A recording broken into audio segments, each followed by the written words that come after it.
begin my speech in 3, 2, 1. As we may know, Indonesia declared their independence in 1945 or 8 years ago. Since then, this country kept evolving in many different categories such as economy, social, politics, education, and etc.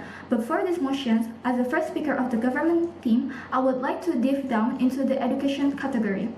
Indonesia is one of the countries that's still doing changes with the curriculum. If we take a look from the early 2000s, Indonesia already changed their curriculum for a fifth time. It is actually common in other countries, for example, Singapore.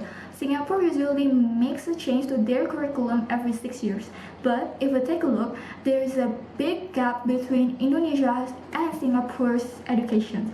Singapore has one of their universities that got into the top 10 of world's best universities based on QS World University rankings, while Indonesia barely got into the top 100.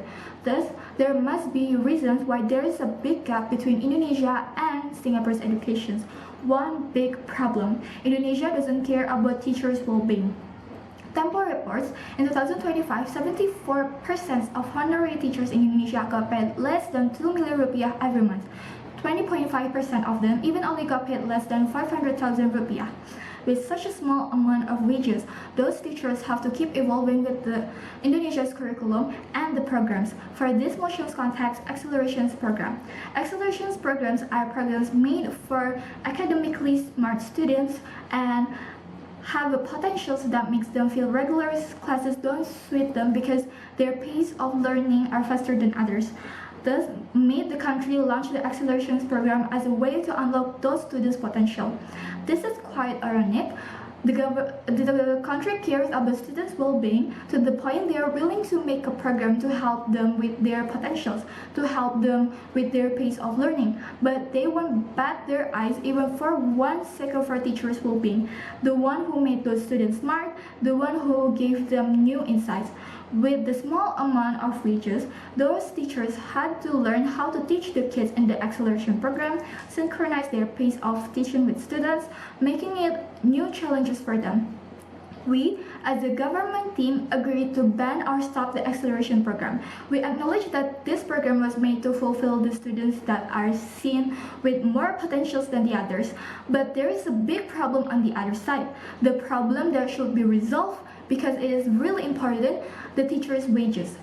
We can expect them to excel if the one who gave them knowledge doesn't even get taken care of by the country. How can they teach the students if their thoughts are longing about money to feed their children because the country doesn't pay them well?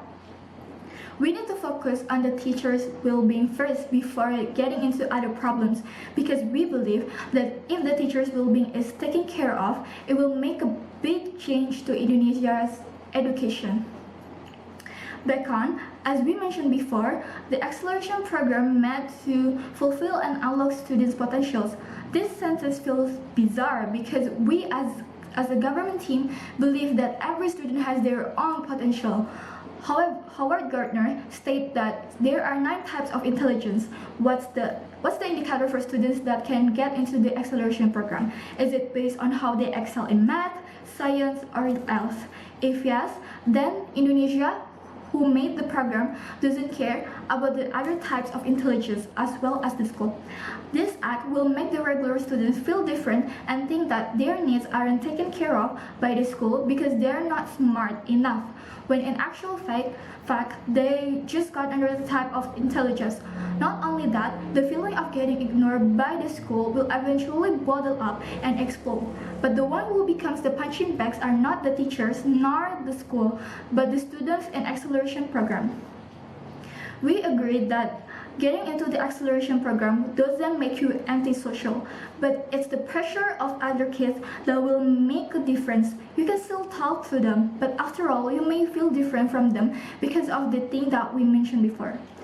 Getting into an acceleration program may make you seen as smart and gifted students, making the regular students put their expectations on the kids in acceleration programs. These expectations, not only from the students but also from the teachers who put lots of effort, eventually will make the acceleration program kids stress. we can still fulfill every student, not only the one who's smart in math and science potential. Making them unlock to their fullest potential, the solution is to facilitate their needs. By making this true, this country has to put their focus on this. First, making a change in curriculum that acknowledge that there are several types of intelligence.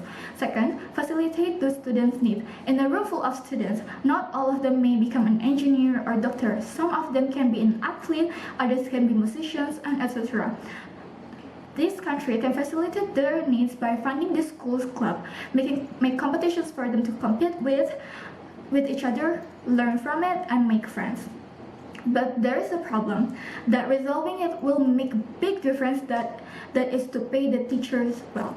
If the government put their focus on the teachers' well-being, they wouldn't have to bottle up so much stress because they have to find other jobs to feed their kids. We won't see the teacher yelling at kids, nor they won't go to the class because they got paid well, thus making us still stand in our stance, which to ban academic accelerations program in school.